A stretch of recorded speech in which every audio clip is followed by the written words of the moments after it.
اگر عام طور پر یہ سوال پوچھا جائے کہ بھئی آج کی جو جدید سرمایہ داری ہے یا یہ جو ہمارا اسٹارٹ اپ کلچر اور بینکنگ کا نظام ہے، اس کی بنیاد کہاں رکھی گئی، تو شاید ذہن میں پہلا خیال وال اسٹریٹ کا آئے۔ جی بالکل، یا پھر شاید لندن یا نشاط الثانیہ کے دور کے اٹلی کا خیال آئے۔ ہم عام طور پر یہی سوچتے ہیں۔ بالکل یہی، لیکن کیا ہو اگر میں آپ کو بتاؤں کہ یہ تمام تصورات اس سے بھی بہت پہلے ایجاد ہو چکے تھے؟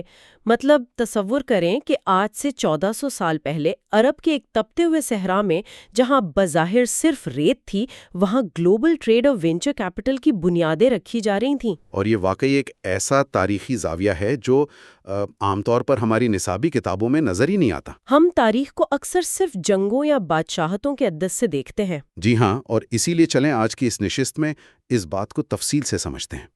ہمارا مقصد کوئی روایتی تاریخ کا سبق دورانہ نہیں ہے، بلکہ ہم بینیڈکٹ کوئلر کی مشہور کتاب early Islam and the birth of capitalism کے نوٹس کا تفصیلی جائزہ لے رہے ہیں۔ صحیح، اور یہ کتاب ان چھپے ہوئے حقائق کو سامنے لاتی ہے کہ کس طرح یعنی ابتدائی اسلامی معاشرے نے جدید معیشت کا ماڈل تیار کیا تھا، جس نے بعد میں یورپ کو بھی معاشی جمود سے نکالا۔ بالکل، اور اس بحث کو سمجھنے کے لیے ہمیں سب سے پہلے اس روایتی تاثر کو توڑنا ہوگا جو عربوں کے بارے میں قائم ہے۔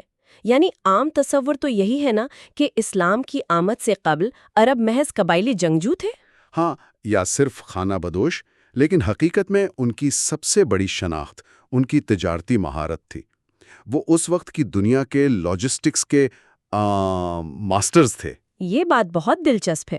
کتاب میں رومی تاریخ دان پلینی کا ایک حوالہ ہے کہ عرب دنیا کی امیر ترین قوموں میں شمار ہوتے تھے۔ بالکل، کیونکہ جغرافیائی طور پر وہ روم اور پارتھین سلطنتوں کے درمیان ایک پل تھے۔ مطلب مسالے اور ریشم کی پوری تجارت ان کے کنٹرول میں تھی۔ اور یہ کوئی معمولی بات نہیں ہے۔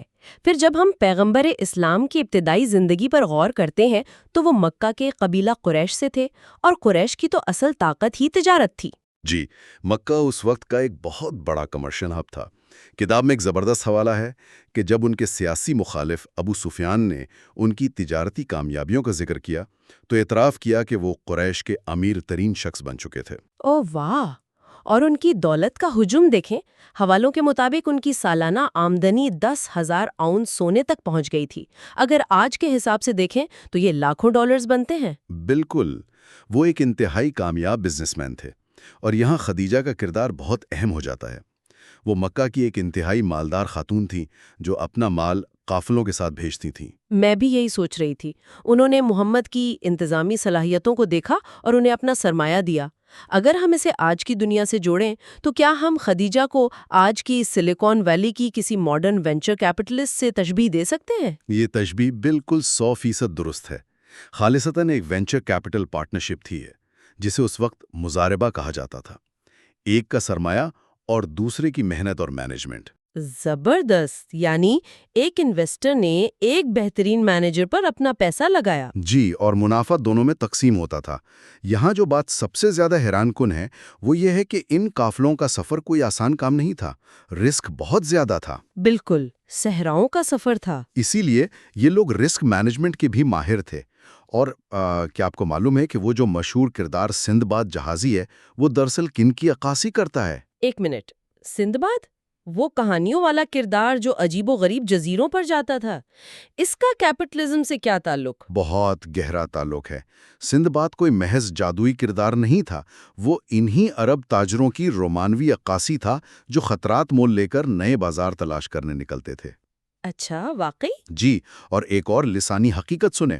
انگریزی کا لفظ ہیزرڈ، جس کا مطلب آج ہم خطرہ لیتے ہیں، یہ عربی کے لفظ ازر سے نکلا ہے۔ واہ! ازر ان خطرات کو کہتے تھے جو طویل سفر کے دوران پیش آتے تھے۔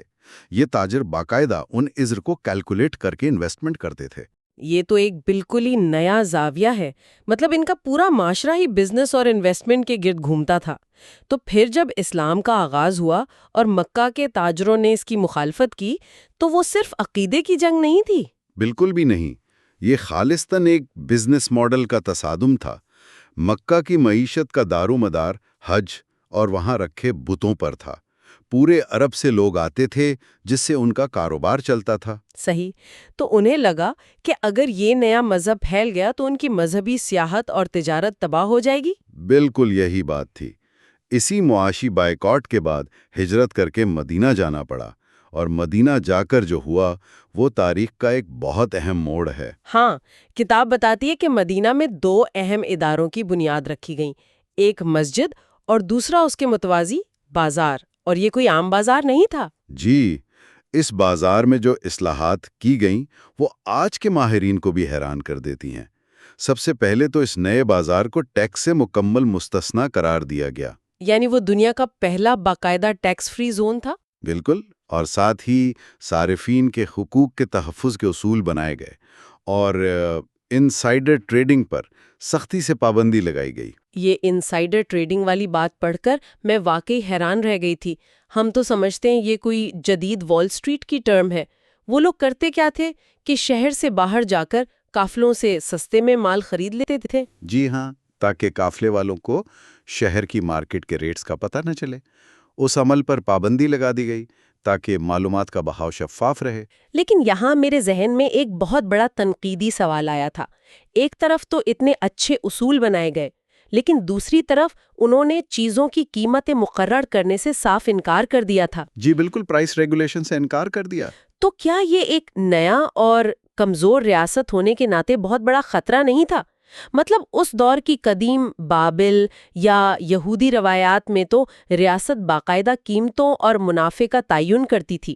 ہر چیز کو فری مارکیٹ پر چھوڑ دینا کیا کوئی بلنڈر نہیں تھا؟ بظاہر ایسا لگتا ہے، لیکن اگر ہم اس بات کو بڑے تناظر میں دیکھیں تو یہ کوئی بلنڈر نہیں تھا، یہ ایک انتہائی گہری دور اندیشی تھی۔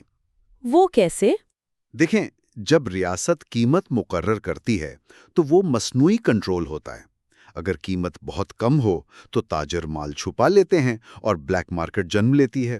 اچھا، یعنی سپلائی اور ڈیمانڈ کا قدرتی توازن بگڑ جاتا ہے۔ بالکل، قیمتوں پر کنٹرول ختم کرنا دراصل فری مارکیٹ کا باقاعدہ آغاز تھا۔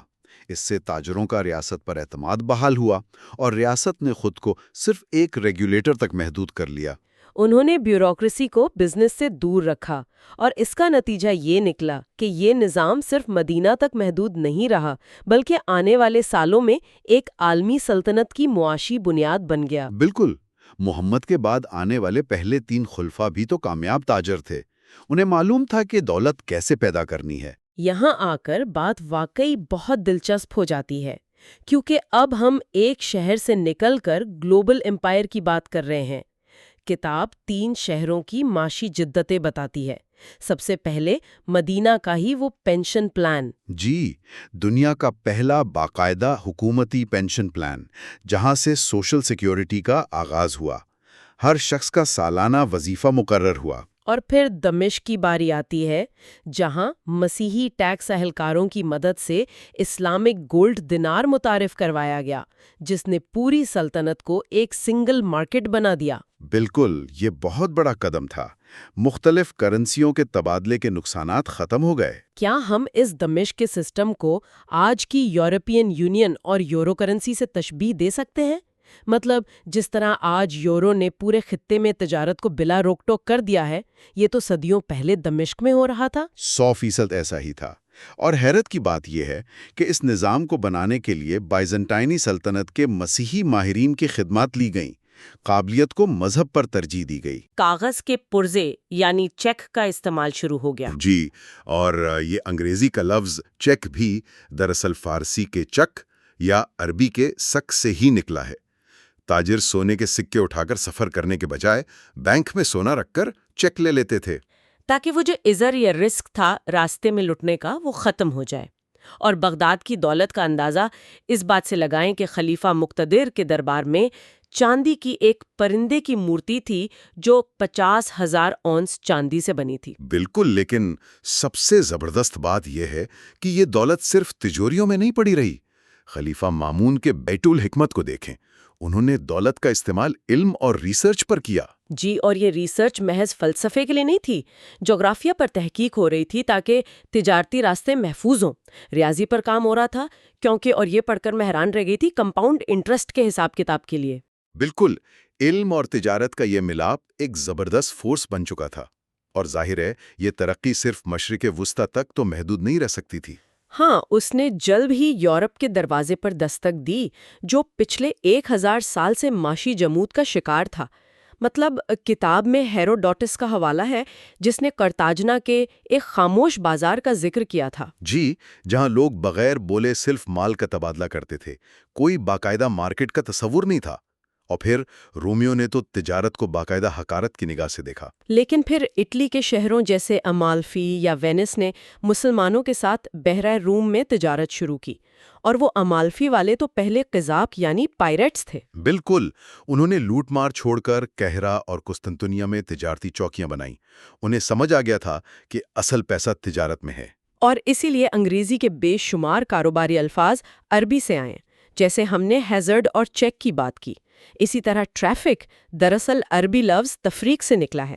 بالکل، اور ٹیرف یا کیرٹ یہ سب وہیں سے آئے۔ یہ لوگ صرف سامان نہیں لے رہے تھے، بزنس کرنے کا نظام سیکھ رہے تھے، جس کی بہترین مثال وہ فندق تھے۔ یہ فندق کا تصور بھی بہت کمال کا تھا۔ یہ باقاعدہ ٹیکس فری تجارتی زون تھے جو قاہرہ یا شام میں یورپی تاجروں کے لیے بنائے گئے تھے۔ جی ہاں، ان زونز میں انہیں سیکیورٹی دی جاتی تھی، گودام دیے جاتے تھے تاکہ وہ محفوظ طریقے سے کاروبار کر سکیں۔ لیکن دیکھیں، یہاں ذہن میں ایک بہت بڑی الجھن پیدا ہوتی ہے۔ تاریخ ہمیں بتاتی ہے کہ یہ وہی دور تھا جب صلیبی جنگیں لڑی جا رہی تھیں۔ جی بالکل۔ تو یہ کیسے ممکن تھا کہ ایک طرف تو خونریز جنگوں کے میدان سجے ہوں اور دوسری طرف مسلم اور مسیحی تاجر آپس میں زبردست کاروباری شراکت داریاں اور ٹیکس فری زونز بنا رہے ہوں؟ یہ ایک انتہائی اہم سوال کو جنم دیتا ہے۔ بات یہ ہے کہ دونوں فریقین نے سیاست اور تجارت کو بالکل الگ رکھا۔ اچھا۔ جنگیں اپنی جگہ جاری تھیں، لیکن حکام نے کبھی تجارت پر پابندی نہیں لگائی۔ اسی تجارتی تعلق نے یورپ میں سرمایہ داری کے بیج بوئے۔ مشہور یورپی ماہر ریاضیات فیبوناسی نے بھی تو الجبرا جزائر کے مسلمان اساتذہ سے ہی سیکھا کا۔ جی، تاکہ یورپی تاجر پیچیدہ اکاؤنٹنگ اور کمپاؤنڈ انٹرسٹ کو سمجھ سکیں۔ اور فرانسس آف اسیسی کے اصولوں پر بھی اسلامی مارکیٹ کے اثرات ملتے ہیں۔ تو اس سب کا آخر کیا مطلب ہے؟ مطلب بہت صاف ہے۔ اگر ہم پوری گفتگو کو سمیٹیں تو سننے والوں کے لیے یہ جاننا ایک زبردست انکشاف ہوگا کہ آج کا مروجہ عالمی تجارتی نظام، یہ بینکنگ، یہ سٹارٹ اپ کلچر، یہ سب جدید دور کی یا صرف مغرب کی ایجاد نہیں ہے۔ بالکل بھی نہیں۔ ان کی جڑیں 1400 سال پرانے مکہ اور مدینہ کے بازاروں اور بغداد کے بینکوں میں ہیں۔ عرب تاجروں نے اس کا اصل خاکہ تیار کیا تھا۔ اور یہ علم واقعی انسان کو چیزوں کو ایک بالکل نئے زاویے سے دیکھنے پر مجبور کر دیتا ہے۔ اب ذرا اس بارے میں سوچئے، اور یہ میرا آج کا آخری سوال ہے جس پر غور کرنا بہت ضروری ہے۔ جی فرمائیں۔ اگر قرون وسطی کے اس تاریک دور میں جب صلیبی جنگجو اور اسلامی سلطنتیں شدید خونی دشمنی کے باوجود ایک دوسرے کے ساتھ ٹیکس فری زونز بنا کر اربوں روپے کی تجارت کر سکتے تھے، تو کیا اس سے یہ ثابت نہیں ہوتا کہ انسانی تاریخ کو چلانے والی اصل طاقت سیاست یا مذہب نہیں بلکہ تجارت ہے؟ بہت گہری بات ہے۔ کیا واقعی کاروبار ہی وہ واحد پل ہے جو دنیا کی گہری ترین خلیجوں کو پاٹ سکتا ہے؟ یہ ایک ایسا سوال ہے جو تاریخ کے اس معاشی پہلو کو سمجھنے کے بعد ذہن میں ضرور آتا ہے، اور اسی سوچ کے ساتھ ہم آج کے اس گہرے مطالعے کو یہیں ختم کرتے ہیں۔